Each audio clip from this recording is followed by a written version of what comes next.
Good morning and welcome to the new episode of Dr. Lamba's Awakening Call. Pakistan is a country which had a great hopes of being the top country.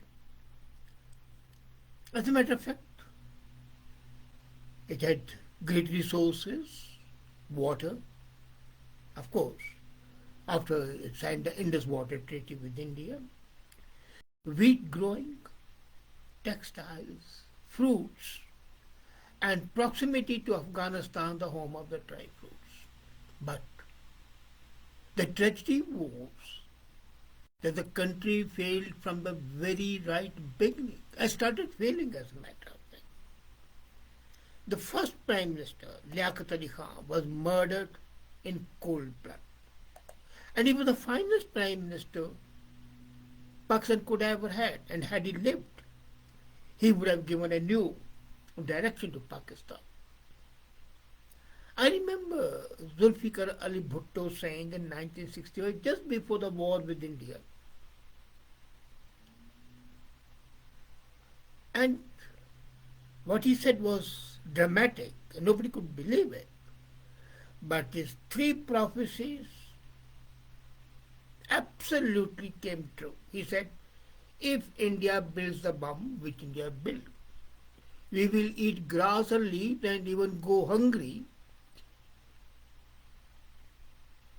And that's what's happening. They are going hungry, economically dead. Bhutto could have added pre-science to his resume. Above all, the three ventures came true. India did get a bomb. Pakistan got its own, and now people are close to eating grass. Imagine it. 22 years down the line, and in 2022 was a year that we'll never forget. And 2023 is likely to prove still more challenging. Unprecedented headwinds, unrelenting chaos. It's really a witch's cauldron. Pakistan is still reeling under the devastation caused by the floods that killed as many as about 2,000 people and created damages amounting to $3.5 trillion. $3.5 trillion worth of loss. A country which was already indebted to IMF, which is on the verge of bankruptcy, having suffered a loss of 3.5 trillion. What do you call that country? Is it not a failed state? But still, thanks to the largesse of Saudi Arabia and the large-heartedness of IMF, the country is proceeding. And not only most severely affected were 35 lakh poor people. Those people who had no fault of their own, except that they had a government which failed to take proper action. Evacuation was not proper. Infrastructure was built poorly, shoddily. They were rendered homeless. And the reconstruction cost of this 2,000 odd people is estimated, along with the roads and the houses and the bridges and everything, is estimated at $30 billion. That's 10% of the Pakistan GDP.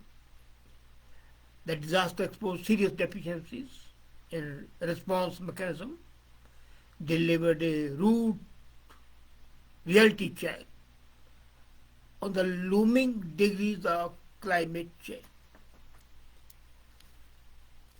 This deluge, these floods were caused by heavy rainfalls. And 40% of Balochistan coupled with the melting of glaciers. Floods impacted peripheral areas like Balochistan, KPK, GB, Sindh and southern Punjab. Inadequate infrastructure was battered. It was already bad, it became worse. and the relief was too late in coming. But then, is that the only thing troubling Pakistan? The floods and the climate change? No. Just today morning, I was shocked to read the news that a bomb exploded, a suicide bomb exploded in a masjid, in a mosque. 28 people died, 120 injured. How many would die? God knows. The TTP, through blowback as Tehreek, has declared jihad against Pakistan authorities and army. And this Tehreek-e-Pakistan has carried out 262 terror attacks, not counting today's, including 14 Fayadian varieties with one in Islamabad. These attacks have caused for 600 lives, more than 1,000 injured, and in comparison, in Jammu and Kashmir, in the same period, despite terrorism instigated with Pakistan, only 26 personnel and 29 civilians lost their lives in 2022. Currently, 172 terrorists, including 42 foreign ones, have been neutralized with 20 persons arrested. Now, the return of Taliban in Kabul and the virtual journeying of these jihadis for the new hunting grounds have catalyzed in the resurgence of Tehreek-e-Pakistan. The frontier culture has returned to large parts of KPK, with state yielding authority to TTP. There is no law today. What happened in the British time, they used to call it the frontier, where no law is there, the law of the gun was there. The same thing has happened. The Balochi rebels have issued an order to the foreigners implying the Chinese to leave Gwadar. And Pakistan is becoming a quagmire of imploding fault lines. Interior Minister Rana Sanafullah's threat of targeting TTP sanctuaries in Afghanistan provoked Afghan Deputy Prime Minister Ahmad Yasir to tweet that Pakistan Army's Dhaka surrender virtual. And he was very correct. Pakistan is getting paid back in its own coin. It is instigating terror attacks in India. And the terrorists in Afghanistan are using the safe havens in Afghanistan to attack Pakistan.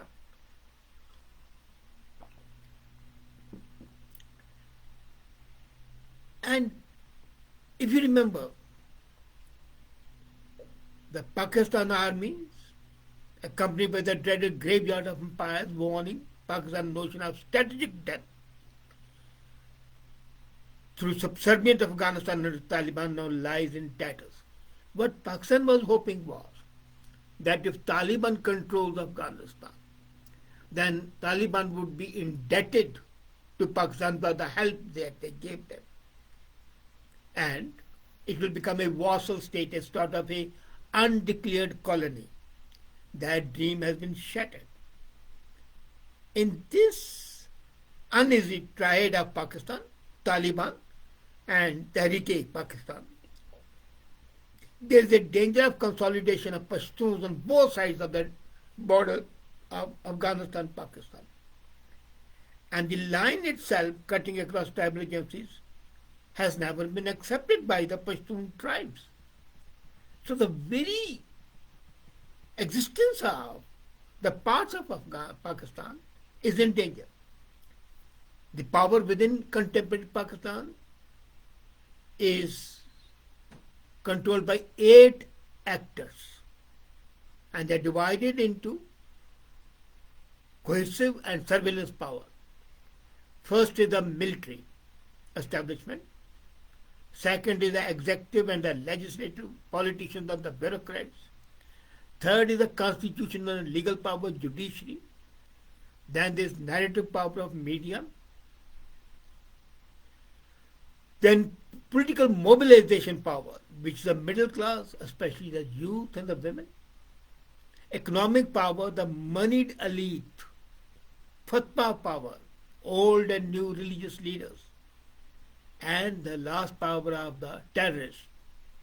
Now, these 8 actors are creating life hell for the common people. And that's a tragedy. There is no cohesive government. As a matter of fact, there is no government at all. It's a name, it's a sham. And meanwhile, the ruling elite in Pakistan is broadly composed of two cooperating but conflicting groups. The groups are, one is status quo elite, no change. And the other is selfish but enlightened elite, which includes army, politicians, bureaucracy, part of it, that they realize that the country is becoming unmanageable and unlivable for them and their children. And that's why practically all generals and the politicians have homes abroad. In zero-sum socio-economic contestation, Islamabad is losing depth to Kabul, can be further adding to which is Cauldron, another fire being burnt under the kettle. Pakistan economy is in a serious trouble characterized by the frequent desperate pleas for the financial bailout packages. It has also brought some other associated complications as IMF and other lenders want to ensure that their funds are not diverted to clear Chinese loans, the huge Chinese loans. Now they are afraid that Pakistan will take money from them and they give it to China. So that is the problem. Then Pakistan is requesting grants, but most countries are only agreeable to give loans. So, corollary, Pakistan is seeking low interest loan, which entailed long, protracted negotiations. In all this, Pakistan has realized that the promised Ummah hype is always subservient to the national interest. The current challenge was to raise $9 billion to avoid default. Now, they were hoping that if they tie up with China and the road is built, the economy will boom. It has failed. As a matter of fact, it has landed Pakistan with unmanageable debt trap and a distinct possibility of Gwadar becoming another Hambantota. Now, Hambantota has become a hotbed of terrorists. The only positive accretion in power generation has come with a double whammy of a dirty coal-dependent power and increasing dependence on costly imports. Can you believe that the transmission and the distribution system is absolutely damaged? ICPC has not addressed this critical prerequisite. Fiscal debt, she said, and that this as a result is electricity being cut, power cuts.